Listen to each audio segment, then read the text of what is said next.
Baik saudara, seterusnya kita ke Bumi Kenyalang. Antara paparan hari ini, Sarawak bangunkan semikonduktor kompaun untuk memacu inovasi dan pertumbuhan ekonomi.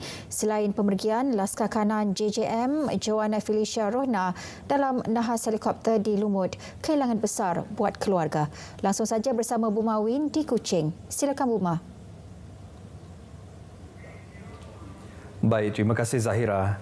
Sarawak yakin semikonduktor kompaun mampu membuka peluang baru untuk pertumbuhan inovasi daya saing di peringkat serantau dan global. Premier Dato' Patinggi Tan Sri Abang Johari Tonopeng berkata, kerjasama strategik Sarawak dengan rakan industri terkemuka di United Kingdom dalam pembangunan semikonduktor kompaun diyakini memacu inovasi untuk meningkatkan keupayaan chip mikro dan penggunaan teknologi serta aplikasi baharu. Sarawak menyifatkan semikonduktor kompaun penting untuk inovasi, pertumbuhan ekonomi, mewujudkan peluang pekerjaan dan untuk pembangunan negeri. Beliau berkata demikian pada majlis menandatangani memorandum persefahaman antara Sarawak Microelectronics Design SMD, Semiconductor and Compound Semiconductor Application CSA, Catapult di United Kingdom. Katanya Sarawak telah memulakan penerokaan dalam semikonduktor lewat tahun 1990-an dalam fabrikasi wafer berasaskan silikon. Dalam beberapa tahun kebelakangan ini, landscape semikonduktor telah menyaksikan anjakan paradigma dengan semikonduktor kompaun muncul sebagai asas kepada teknologi generasi akan datang. Justru pelaburan dalam semikonduktor kompaun sejajar dengan visi jangka panjang untuk meletakkan Sarawak sebagai destinasi utama bagi pembuatan dan inovasi berteknologi tinggi. Tetap berbangga walau terkorban di usia muda. Itu luahan Johnny Mai, bapa saudara kepada Laskar Kanan JJM Joanna Felicia Rohna yang terkorban dalam nahas helikopter di Pangkalan Tentera Laut Diraja Malaysia TLDM Lumut, Perak semalam. Pemergian anak saudaranya ketika bertugas adalah satu pengorbanan untuk negara. Ditemui RTM di Kampung Sumpas Tampek, Serian, Johnny berkata mendiang dikenali sebagai seorang wanita lasak. Mendiang seorang yang tegas. Sungguh pun dia tegas, dia juga macam dia suka bergurau dengan kami ahli keluarga dia lah. Bagi adiknya pula, Hani Vivian, pemergian kakaknya bagaikan hilang tempat mengadu dan tragedi tersebut menimbulkan sedikit trauma di hatinya. Ada juga, tapi ada juga macam takut je. Takut? Ya, sebab lagipun dia cakap suruh belajar rajin-rajin kalau nak ikut jejak dia. Antara yang paling terkesan dengan pemergian Joanna adalah neneknya, Rindong Milo, yang menjaga mendiang sejak kecil. Cucu kamu jatuh dari belon. Macam mana aku? Akan aku kepincan juga. Lari ke dari dapur, ngambil air pula dia. Dada di muka. Saya menangis. Tidak dapat. Mendiang Joanna antara 10 terkorban dalam nahas melibatkan 2 helikopter ketika sesi latihan sempena sambutan ulang tahun TLDM ke-90 dan akan dikebumikan di kampung suaminya di Kampung Engkeruh, Serian. Sejumlah RM200,000 diperuntukkan bagi menaik taraf pusat penjaja pasar malam di Limbang. Ia sebagai usaha mengindahkan kawasan tersebut sebagai tarikan pelancong di daerah itu. Wali Kota Majlis Daerah Limbang MDL, Kaunselor Sufian Mohad menjelaskan, pusat penjaja tersebut yang dibina pada 2019 merupakan kawasan utama untuk peniaga di daerah berkenaan untuk merekodkan keuntungan mencecah RM1 juta setiap tahun.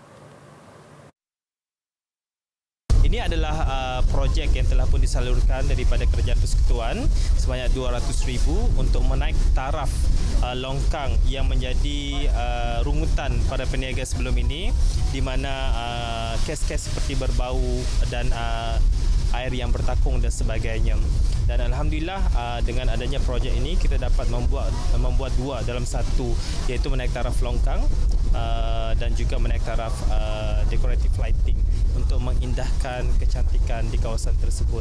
Katanya kerja-kerja naik taraf dijangka siap Jun ini. Beliau berkata demikian pada pembukaan tapak sementara pasar malam yang beroperasi di dataran tebingan Sungai Limbang. Polis daerah Miri telah merampas minuman keras dan rokok putih pelbagai jenama disyaki tidak bercukai bernilai RM12,000 di sebuah premis di Pujut Corner Jalan Bypass Miri Isnin lalu. Ketua Polis Daerah Miri, ACP Alexander Nangacabu dalam kenyataan media berkata, polis turut menahan penjaga premis seorang lelaki tempatan berumur 28 tahun. Tangkapan dan rampasan dilakukan menerusi operasi kontraban yang dijalankan sepasukan pegawai dan anggota polis dari Balai Polis Pusat Miri. Kes disiasat di bawah Seksyen 135-1-D Akta Kastam 1967. Sementara itu, ACP Alexander dalam kenyataan berasingan berkata polis daerah Miri berjaya menahan seorang lelaki dan seorang wanita tempatan disyaki terlibat aktiviti pengedaran dadah. Kedua-dua suspek yang berumur 23 dan 46 tahun ditangkap hasil serbuan polis di sebuah pusat hiburan di Bandaraya Miri. Polis turut merampas dadah jenis ketamin seberat 9.68 gram, serbuk ekstasi 15.36 gram dan pil Aramin 5 8.47 gram. Kesemua dadah tersebut dianggarkan bernilai RM1,710. Kedua-dua suspek ditahan reman bagi membantu siasatan dan kes disiasat di bawah Seksyen 39A-1 Akta Dadah Berbahaya 1952. Agensi Penguatkuasaan Maritim Malaysia Zon Maritim Bintulu berjaya menahan sebuah bot nelayan Vietnam Ahad lalu selepas 5 jam mengejar bot berkenaan. Bot tersebut ditahan kira-kira 80 Batu Nautika Barat, Laut Tanjung Kidurong, Bintulu. Pengarah Zon Maritim Bintulu, Kapten Maritim Muhammad Izwadi Muhammad Hassan dalam kenyataan media memberitahu sebelum penahanan dibuat, pihaknya mengesan kira-kira 6 buah bot disyaki nelayan asing di kawasan terbabit. Sebaik menyedari kehadiran pihak maritim, kesemua bot terbabit melarikan diri. Salah satu bot cuba menghalang pergerakan pihak maritim dengan melepaskan tali ke laut. Selepas 5 jam mengejar, sebuah bot berjaya ditahan dan hasil pemeriksaan mendapati terdapat 3 kru termasuk tekong warga Vietnam dan 2 kru warga Kemboja. Kesemua mereka gagal mengemukakan dokumen berkaitan vesel dan kebenaran memasuki perairan Malaysia. Kes disiasat bawah Seksyen 15-1-A Akta Perikanan 1985. 45 warga asing ditahan menerusi op selera dan op kutip yang dijalankan Jabatan Imigresen Sarawak ke atas beberapa lokasi di sekitar Bandaraya Kuching semalam. Jabatan Imigresen Malaysia Sarawak dalam perkongsian di Facebook berkata, tumpuan operasi kali ini adalah di premis-premis makanan di Tabuan dan Satok. Mereka yang ditahan telah melakukan pelbagai kesalahan, antaranya tinggal lebih masa dan tidak memiliki pas kerja yang sah. Kes disiasat di bawah Seksyen 6-1-C dan Seksyen 15-1-C Akta Imigresen 1959-63 serta Peraturan 39B Peraturan Imigresen 1963. Sementara itu, 20 pendatang asing tanpa izin parti turut ditahan hasil serbuan ke atas 9 lokasi di Sarike dan Julau pada Sabtu dan Ahad lepas. Serbuan dijalankan ke atas rumah kongsi, khemah sementara, rumah pekerja dan rumah kediaman. Kesemua yang ditahan telah melakukan pelbagai kesalahan dan disiasat di bawah Akta Imigresen 1959-1963. Baik saudara, perkongsian itu tadi mengakhiri berita dari Sarawak. Dari sungai hingga segara, Palestin pasti merdeka. Kita kembali bersama Zahira di Angkasa Puri. Zahira, silakan. Baik, terima kasih Buma.